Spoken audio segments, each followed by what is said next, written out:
Good morning, everyone. As we all know, as we began Memorial Weekend, tragedy struck at UC Santa Barbara. Our thoughts and prayers remain with the families and friends of those who lost loved ones and with the wounded still fighting to heal and recover, with the students and the entire campus community. The actions of this lone gunman were barbaric and horrific. As we all know, such violence has no place in our society, no matter where or when it happens. As we've said, in the wake of shootings in Newtown, Tucson, Virginia Tech, Columbine, and daily on the streets of our cities, action is needed to prevent gun violence. Action is needed to keep dangerous weapons out of those who would do harm to the others and to themselves. Action is needed to honor our oath to protect and defend. That's the oath we take when we become members of Congress. Almost anyone in public service does. Congress must act without delay to reduce gun violence across our country, and you have an opportunity now to bipartisan initiatives. One, the bipartisan amendment, Thompson, King, and Esty, to add $19.5 million to help states improve submissions to the National Background Check System. This is a system that works, that has bipartisan support. On the bill today on the floor, we're going to try to add that funding. There's a bipartisan Thompson-King bill that you're familiar with to expand and strengthen Brady background checks nationwide. 189 members are on the bill. As more details emerge about the Santa Barbara shooter, it's clear that we must keep guns away from those at risk, again, of hurting themselves or hurting others. That does not include over 95%, or more than that, of people who have mental health challenges do not pose any threat of harm or any danger. For a long time, Congressman Thompson and Congressman Barber have been working on legislation to address these issues. Tomorrow, Representative Thompson will unveil a new bill, which is Thompson-Perlmutter, is very much a part of it, Promoting Healthy Minds for Safer Communities Act, to strengthen mental health intervention and research, keep guns away from those who shouldn't have them. And then on a broader mental health bill, Congressman Barber's bill to make much-needed investments in the mental health system, prevention, and national mental health strategy. It's about early intervention and prevention. On Monday, again, we marked Memorial Day. When I was a little girl, it was either called Memorial Day or Decoration Day. That's history to you. It's my youth.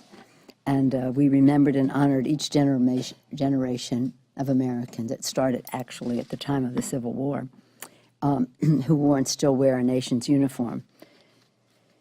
We must always serve our veterans as they have served us. We must honor the pledge the military makes. On the battlefield, we leave no soldier behind. And when they come home, we leave no veteran behind.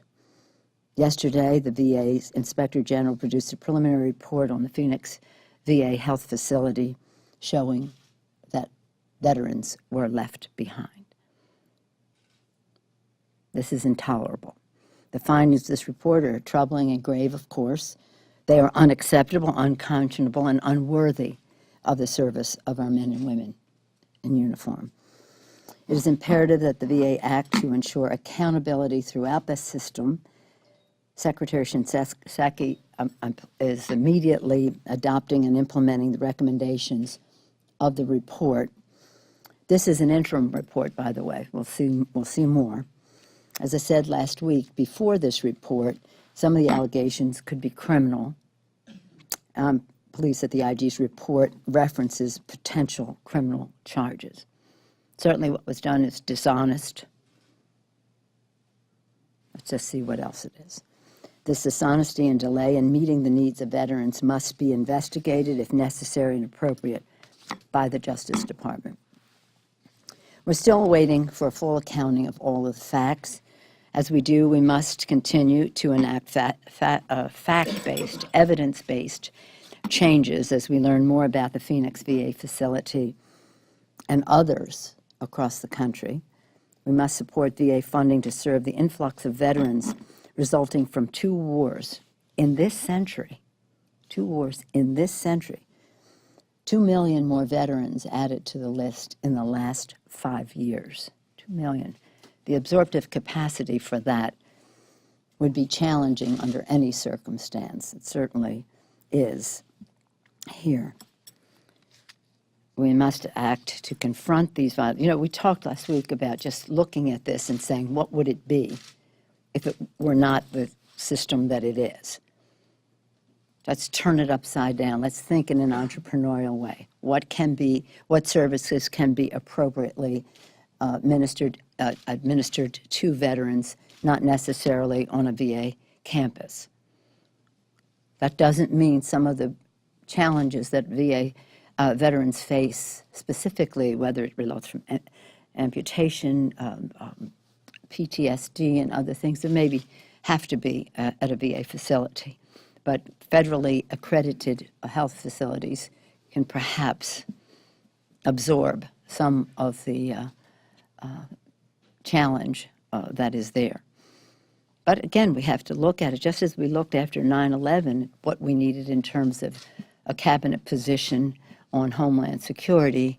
What do we need to do with the Veterans Affairs Administration, the Veterans Administration, to meet the needs of people?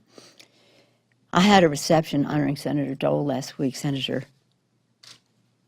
Secretary Dole, Elizabeth Dole, and it was really honoring caregivers. And it's really amazing to think that many of our veterans from previous wars are aging, and so we have about 5 million caregivers for veterans in our country. 1.1 million of them from this century, from Afghan-Iraq war, caregivers. The war takes a terrible, terrible toll as war, but the aftermath, and we really have to be prepared for the aftermath. And again, the Veterans Administration has its challenges over time, but to absorb 2 million more veterans from this century, that's a tall order. So I'm so pleased that President Obama has announced earlier this week the longest war in American history is now coming to an end. The war in Afghanistan is ending, in my view, responsibly. Our troops are coming home. Responsibility for Afghan security is returning to the Afghans themselves. We have reached this moment thanks to the bravery and sacrifice of our troops and the generosity of their families. After more than a decade of conflict comes to a close, we must remember that endless war abroad, again, has its cost here at home. Our service members have done everything asked of them and done so with courage and excellence.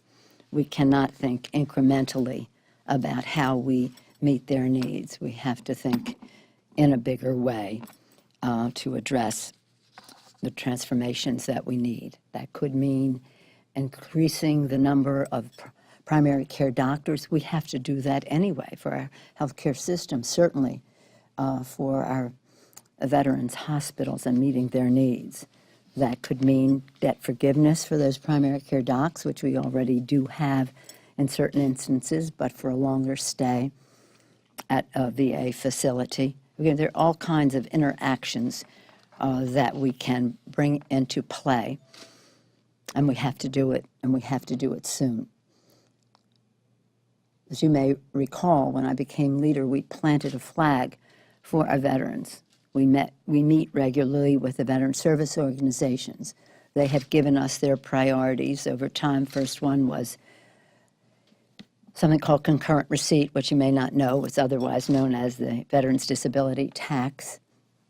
They also were concerned about survivor benefits and the rest, but with the idea that when we got a majority, we would deal in a much bigger way with advanced appropriations, or with the veterans budget and the rest. And there were promises that we kept to them, drastically increasing resources available to the VA. President Obama was very much a part of that when he became president, but we started even before that.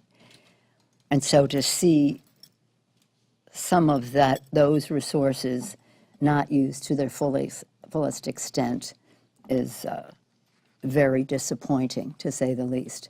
But you know what? We just have to deal with it, manage the issue, correct the situation, do so as soon as possible, subjecting everything to scrutiny as to, does this work? Does this get the job done for our veterans? It's very important. Yes, sir. Madam Leader, my understanding is you spoke with Secretary Shinseki yesterday. I did. Could you describe what he was telling you or asking of you, and what, if any, advice did you give him on this?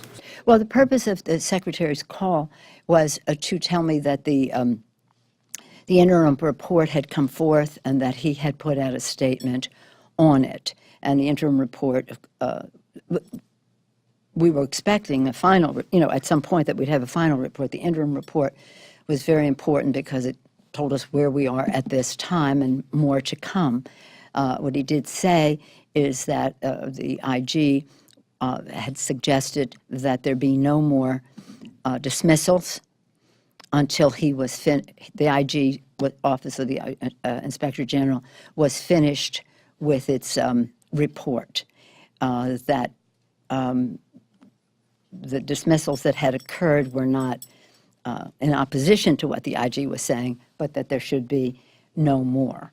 And of course, the most telling part of the IG report was the delay in dealing with the needs of our veterans, which is, again, unconscionable. And so that's what we talked about. And what did you offer him any advice on how to handle this?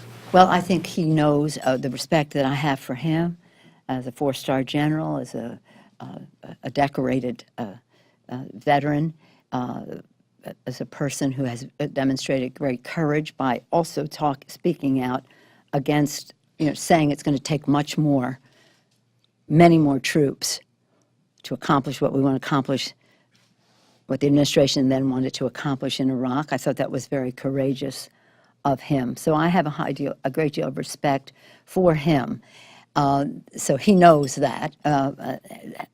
We were really focusing yesterday on that report and the rest, and with the assurance that we were all there to help to do whatever was necessary for our veterans.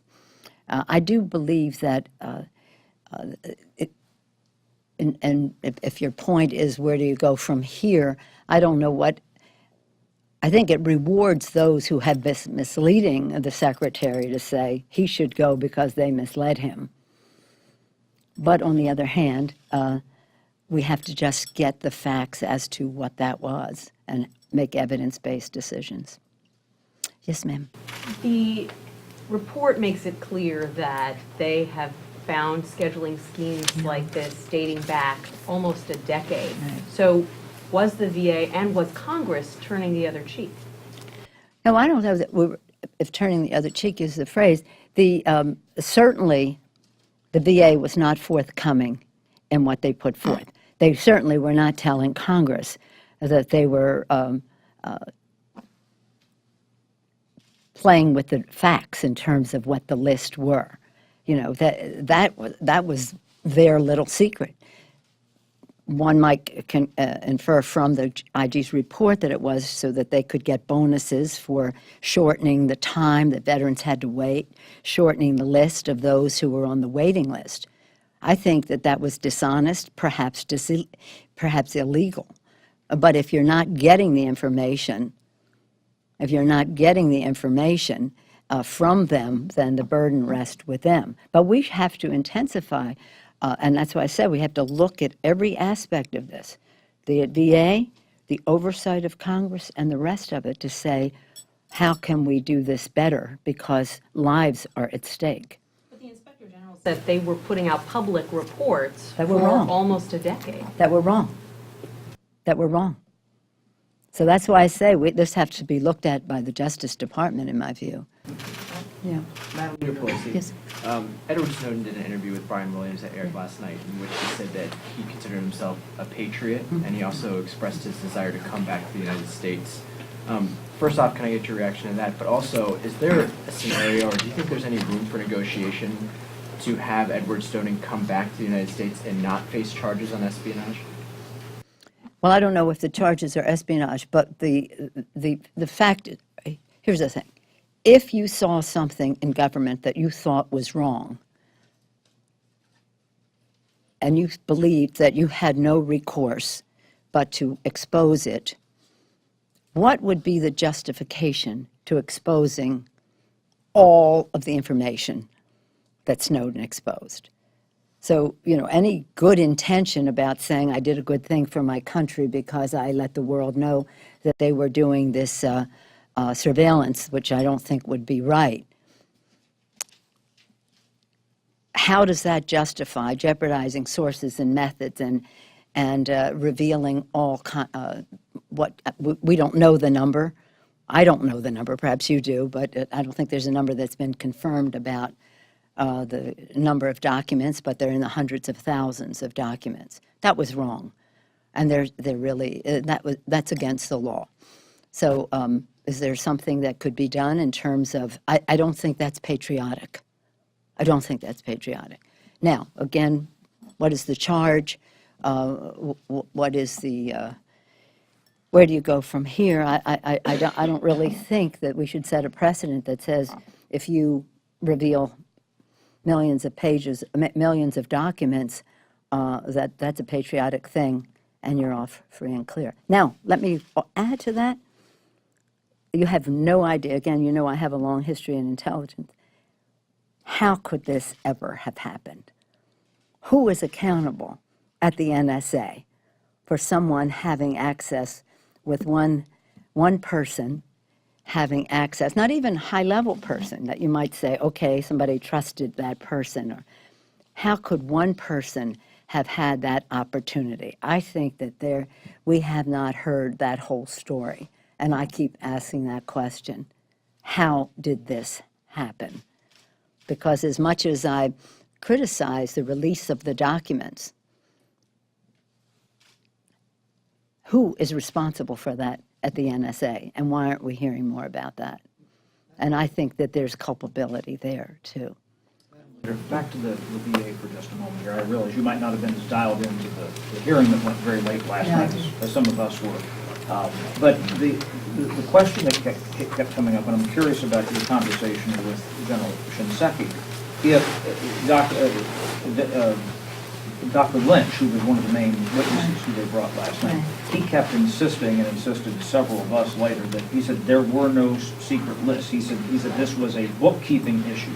Did Shinseki share or shed any light on you what this dispute is when one of his people says, no, there was no secret list, we were trying to make things more efficient? And did you ask him about that? I didn't know about it until Dr. Lynch testified last night that they were making that Dr. Lynch was making that representation. Clearly, he didn't know, should have known, maybe should have known. I just don't know enough about that set of facts. That's why I said we have to get the evidence. It has to be fact-based as to who knew what and who was responsible for what. But really, that there would be dishonesty in how these lists were kept as to when somebody, if you were on the list and you died, no problem, right? For the VA, you were no longer on the list while you were waiting to be heard. This is shameful in every way. We'll find out if it's criminal, but we did not talk about what the testimony was last night because I didn't know about it at the time, so I didn't know to ask about it. Yes, sir. Yes, sir. VA Chairman Miller is putting together legislation that would say if you've been on the waiting list for 30 days and haven't gotten care, you can go see a private doctor on the VA's dime. What do you think of that approach? Will that solve the problem, and what more needs to be done beyond that? I have said, as I said last week, we have federally qualified health facilities that people could go to, because it's not just a waiting list, it's geography. As I travel around the country and talk to veterans, a big part of accessibility is logistics. is getting there, and what does it cost to get there, and the rest, and how much do we pay veterans to be able to fund their transportation and the rest. You know, it's a very personal set of responsibilities. So I don't have any problem with that.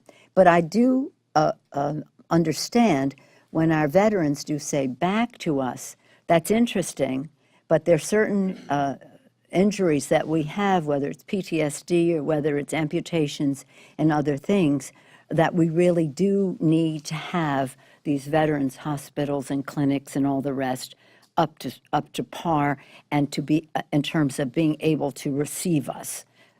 You know, an appendectomy might be one thing, an amputation another, and so it isn't a panacea. But I would certainly be open to that because of volume and because of geography. Concerned at all that a party that has not been particularly open to government-run health care might be moving more toward a privatized veterans care program? Well, I think that I don't know that they're moving toward privatized. You know, I don't think that's how they see it. But we want the care to be given where it works for the veterans, and so you weigh equities, and so that's an equity that they have to weigh as well. This is going to take more money. In other words, to bring the VA hospitals and clinics and facilities to where they need to be to produce results in a timely fashion is going to cost some money. So how do you spend that money? Do you spend it intensifying the VA facilities, or do you spend some resources making other care? But and this is not an unknown thing. You know, years ago, military personnel could have access to other hospital care. Champus, this was a while back. And then, you know, some of my colleagues who are veterans have said to me, and some friends who are veterans have said, the card we got to take any place for care really wasn't worth as much as you might think it is. So if we are to go down another path, we have to do it right. Okay, so it's not, well, this isn't this, so therefore it must be better. Let's just see how that works. But to understand the cost of war, and that cost of war involves the care that goes with it. And the upside that many people survived war because of equipment and the rest ended up with some unseen scars of war that we have to deal with. And, as I said, 5 million in the past decade since Afghan and Iraq, 1.1 caregivers at home. One of them told me a story that she had to cut back on work because her daughter had a severe injury from Afghanistan, and then she lost her job, and now she's lost her unemployment insurance. So again, we have to understand that the needs of our veterans go beyond the Veterans Administration. It's about creating jobs, creating a future worthy of their sacrifice. It's about a community that recognizes the ripple effect of their injuries to their families and the rest, and also that they need some other kinds of assistance. That education, we were very proud of our GI Bill. Our initiatives were the biggest initiative since World War II. We're very proud of that.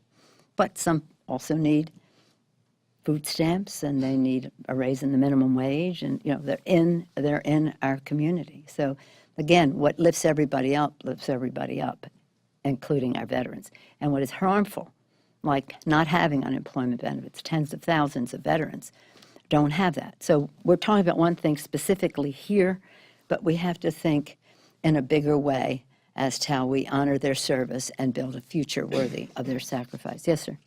You have one last question? Because I have to. So more than 70 members of Congress have now called for the Secretary to Really? resign, including at least 15 of your House Democratic colleagues. What's the case for him to stay, and how come you haven't gotten there yet, especially after you said that you read this report and you said it's intolerable, it's unconscionable? Why haven't you gotten there yet? I thought I mentioned that. I thought I said, when there has been, what the report talks about is what happened within the Veterans Administration. Is the issue served by saying, okay, those people did that, they kept the information from the Secretary and from the Congress. Now let's reward them by removing the Secretary. Or maybe we keep the same person there who is reviewing the same set of facts. We'll see. We'll see. But I really do think we have to be careful about thinking that just because you remove the top person means that you've changed the systemic problem that exists in the organization 10 years before Shinseki, or 5 years at least before Shinseki became the secretary. So that's why I'm not there. And as I said, I have a high regard for the secretary. He honors our country with his service he has for his whole life in service, but also by willing to make the sacrifice to serve in this position. The facts will take us to a place that says where we should go next, and evidence-based decision-making is what I think is important to do. It's easy to call for somebody at the top to go. Is it a solution? Is it an answer? It remains to be seen. I respect those who've made their own decision about it, because it's hard, especially when we're talking about our veterans and the impact that it has on their families and their sacrifice they have made for our country.